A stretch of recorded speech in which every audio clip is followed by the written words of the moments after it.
Think it would be really hard to live in such a small space, especially over a long period of time. But a local architect involved in the tiny house movement says it's not all about living simply. The City Council voted last night to encourage the development of these tiny homes in the city. KXY4's Drew Reeves working for you with how it could mean big business.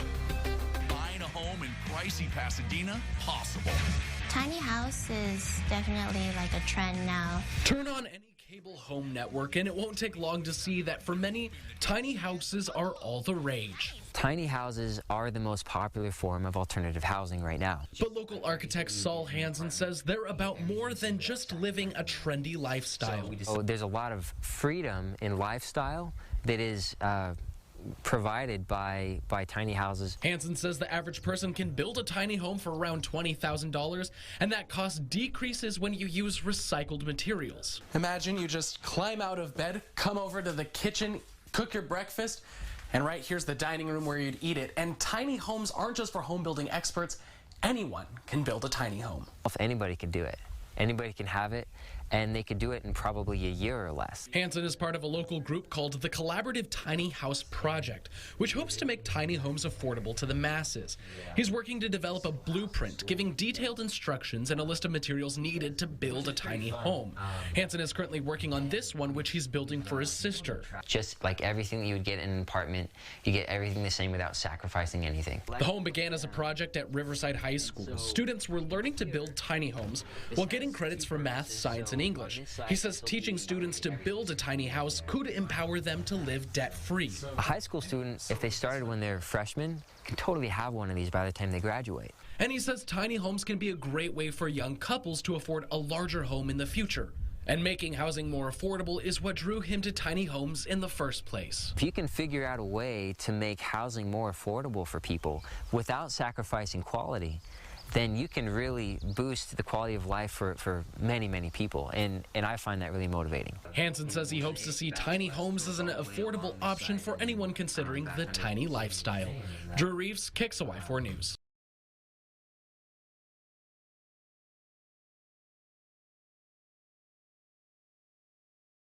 As the corporatocracy tightens its grip on the masses, finding ever more ways to funnel wealth to the top, humanity responds in a number of ways, including the rising popularity of tiny houses.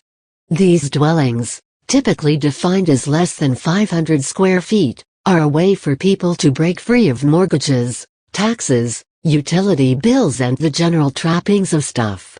They're especially attractive to millennials and retirees, or those seeking to live off-grid. But government and corporations depend on rampant consumerism and people being connected to the grid. Seeking actual freedom through minimalist living should seem like a natural fit for the American dream, but the reality is that many governments around the country either ban tiny homes or force them to be connected to the utility grid. As of now, few cities allow standalone tiny houses. Most communities have minimum square footage requirements for single-family homes, mandating that smaller dwellings be an accessory to a larger, traditional house.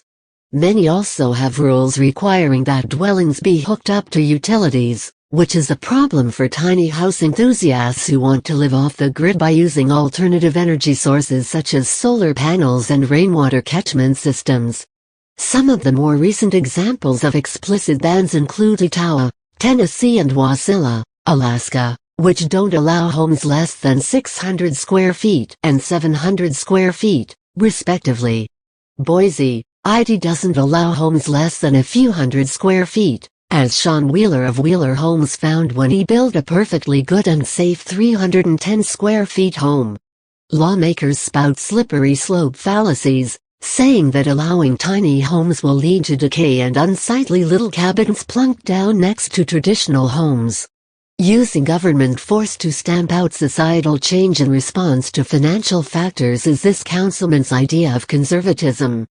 Granted, some cities are actually encouraging tiny homes as a means of freedom or as a solution to homelessness, as in Detroit. Miles, some Los Angeles lawmakers don't see it that way, calling tiny homes for the homeless a threat in many ways to our public safety. Wasilla residents are baffled by the tiny home ban, which seems to run contrary to Alaska's wild and free nature. Tundra Tiny Houses is leading a new market of small home construction using renewable energy, and now they'll have to tell customers Wasilla is not an option, in addition to Anchorage to Eagle River. A big priority for tiny home dwellers is their reduced environmental impact. Many are capable of producing all their own energy from solar and wind, collecting rainwater and reusing greywater. Not depending on utility inputs naturally makes a lot of sense, especially for a tiny home on wheels.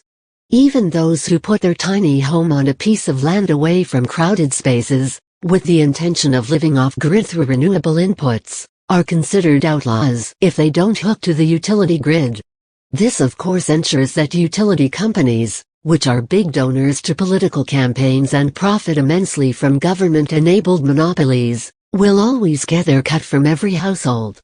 In January we reported that sunny Nevada essentially killed its solar industry by increasing their tax on solar customers by 40%, causing solar providers to leave the state. The only beneficiary was NV Energy, whose energy monopoly was protected. Spur, Texas was the first city to advertise being tiny house friendly as a town that welcomes new pioneers, proudly supporting reducing costs and gaining freedom to operate according to your own plan, unfettered by onerous and unnecessary costs. To have this freedom, you must secure your properly permitted tiny home to an approved foundation and be connected to city utilities. The property must always be mowed and the prime responsibility is of course, paying your taxes. When cities require the same permitting for tiny houses on foundations as they do for traditional houses, it often doesn't make financial sense to build tiny. At that point it's really more of a lifestyle choice than an economic choice, said Nick Crowder, a real estate agent in Portland, Oregon, who abandoned plans for a tiny house development. 23-year-old college graduate, Sarah Hastings, built a 190-square-foot home on 3 acres of farmland in Hadley, MA, complete with a garden next to it.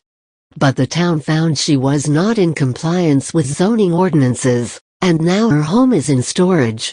Hastings proposed a change to the town's laws to allow for her tiny home, but the measure was voted down because some residents were afraid the town would be overrun with them. There will be no minimalist, environmentally friendly living in Hadley. Clearly, the emergence of tiny homes is being met with fear, and the resulting banishment of freedom, by too many towns and cities across America that can't quite fathom this shift in the way people think about living. It's one thing to be concerned about safety issues, but the imposition of minimum square footage requirements and mandatory connections to city utilities is mindless authoritarianism. Let's hope places like Fresno, California and Rockledge, Florida, which are specifically allowing tiny homes on wheels, can help their more traditional counterparts embrace the future.